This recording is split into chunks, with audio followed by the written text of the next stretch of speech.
खतरनाक साइंस जो मरे हुए आदमी को भी जिंदा कर देता था।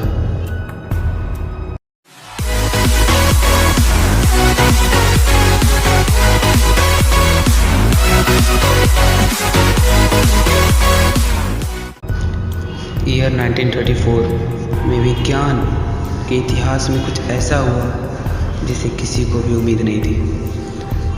कुदरत के नियमों को चुनौती देते हुए ब्रोकली के एक वैज्ञानिक रॉबर्ट ई कॉर्निस ने मरे हुए जानवर को जिंदा कर दिया था। यह अब तक का सबसे खतरनाक और चुनौतीपूर्ण प्रयोग था।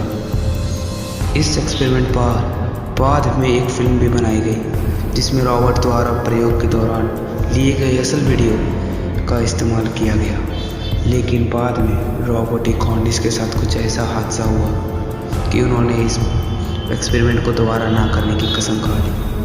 रॉबर्ट ई कॉर्निस ने अपने इस प्रयोग के लिए कई ऐसे काम भी किए जिसके बाद दुनिया उन्हें मैड साइंटिस्ट कहने लगी। क्या था वो एक्सपेरिमेंट, चलिए जानते हैं।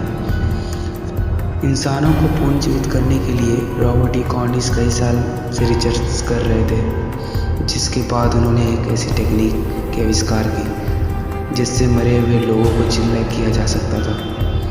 उनका मानना था कि अगर एक मृत व्यक्ति के अंदर रक्त प्रवाह फिर से शुरू कर दिया जाए तो उसे वापस जिंदा किया जा सकता है। इस बात को साबित करने के लिए उन्होंने कुछ साधारण उपकरणों की मदद ली।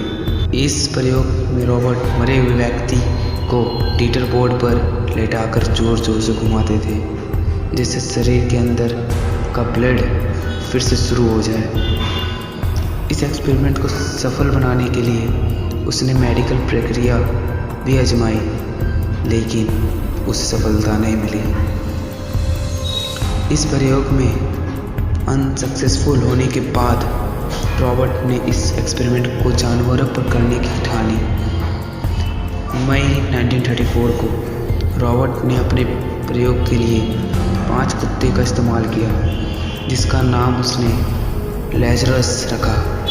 लेजरस 1 2 3 4 5। इन सभी कुत्तों को रॉबर्ट ने नाइट्रोजन गैस मिक्सचर देकर मार दिया और इनके मरे हुए शरीर को टीटर बोर्ड से बांध दिया था।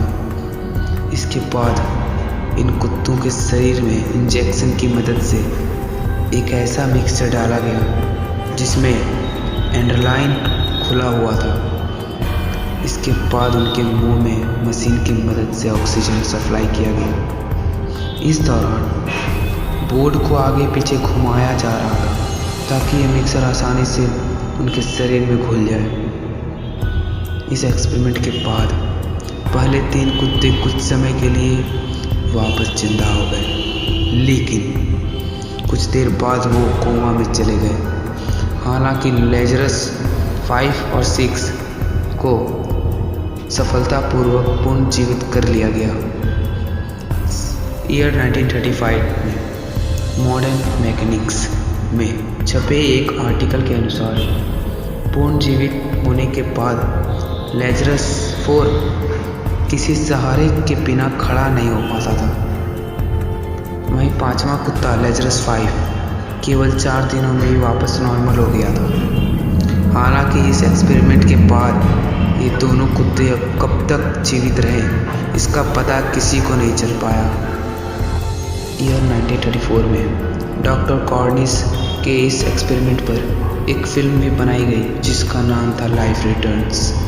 इस फिल्म में खुद रॉबर्ट ने काम किया था। साथ ही इस फिल्म में रॉबर्ट द्वारा प्रयोग यानी एक्सपेरिमेंट के दौरान लिए गए रियल वीडियो का इस्तेमाल किया गया है, जिस वजह से इस फिल्म का काफ़ी विरोध भी हुआ है। ये फिल्म आज भी यूट्यूब पर मौजूद है। शुरुआत में रॉबर्ट कॉर्निस ये एक्सपेरिमेंट कैलिफोर्निया के ब्रोकली शहर में कर रहे थे, लेकिन मीडिया में उनके प्रयोग यानी एक्सपेरिमेंट को लेकर हो रही आलोचना की वजह से उन्हें वहां से जाना पड़ा।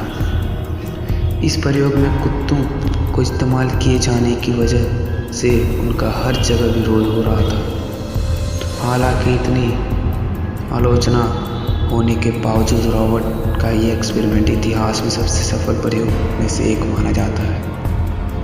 जानवरों पर किए गए एक्सपेरिमेंट में सक्सेस मिलने के बाद ईयर 1947 में कॉर्निस ने इस प्रयोग को एक मृत व्यक्ति के शरीर पर करने को ठानी।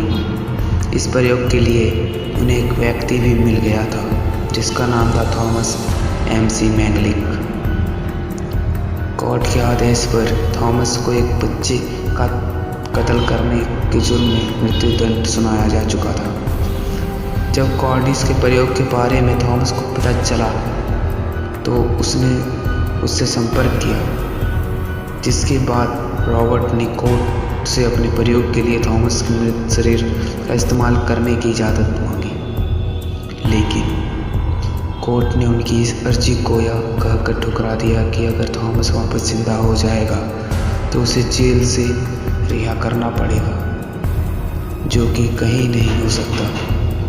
इस घटना के बाद रॉबर्ट को गहरा सदमा लगा और उन्होंने इस प्रयोग को कभी न करने की कसम खा ली। जरा सोचिए, क्या होता अगर रॉबर्ट कॉर्निस किसी डेड व्यक्ति को पुनर्जीवित करने में सफल हो जाते।